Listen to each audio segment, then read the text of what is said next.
ముఖ్యంగా గౌరవనీయులు పెద్దలు పూజ్యులు గొల్లపల్లి సూర్యారావు గారు, అలాగే ఈ కార్యక్రమంలో పాల్గొంచుకున్నటువంటి మీ యొక్క మండల కన్వీనర్ గారు కడబాల బ్రహ్మాజీ గారు, అదేవిధంగా రాజు గారు, అదేవిధంగా కేశం రాజు గారు, పెద్దరాజు గారు, ఇంకా బుజ్జిరాజు గారు, అలాగే వేదికను అలంకరించిన సాయి గారు, అలాగే మండల కృష్ణరెడ్డి గారు, ఇంకా వేదికను అలంకరించినటువంటి 50 మంది మరి ప్రజాప్రతినిధులు, ఎంపీపీలు, జడ్పీటీసీలు, అలాగే వివిధ శాఖలకి మన విభాగాలకు అధ్యక్షులు ఉన్నటువంటి పెద్దలు, అలాగే గ్రామ సర్పంచులు, మాజీ సర్పంచులు, విచ్చేసినటువంటి రాజోలు నియోజకవర్గ నాయకులందరికీ కూడా హృదయపూర్వక నమస్కారాలు తెలియజేస్తున్నాం.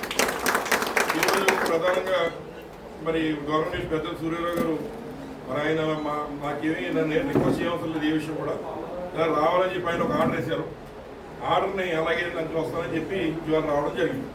నా రాక ప్రధానమైన కారణం ఏమిటంటే నేను కూడా ఇక్కడికి పార్టీ కార్యక్రమం ఉంది, కానీ ప్రధానంగా రావడానికి కారణం ఏమిటంటే మొన్న ఏదైతే ఈ యొక్క అంబేద్కర్ కోనసీమ జిల్లాలో మరి వయసులో చిన్నవాడు అయినప్పటికీ కూడా నా మీద బాధ్యతను పెట్టి ఈ అంబేద్కర్ కోనసీమ జిల్లాకి అధ్యక్షుడిగా మరి చేసినప్పుడు అందులో ముఖ్యంగా గొల్లపల్లి సూర్యారావు గారి పాత్ర ఎక్కువ అని చెప్పి సందర్భంగా మీ అందరికీ మనం చెప్తాను.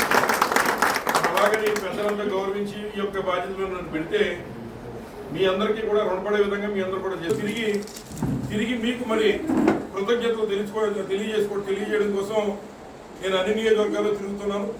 అందులో భాగంగా మరి ఈరోజు రాజోల్ నియోజకవర్గం కూడా మీ అందరినీ కలిసి పేరున మరి కృతజ్ఞతలు, ధన్యవాదాలు తెలియజేయడం కోసం ఈరోజు రాజోల్ నియోజకవర్గం రావడం జరిగిందని చెప్పి సందర్భంగా మీ అందరికీ మనం చెప్తున్నాం.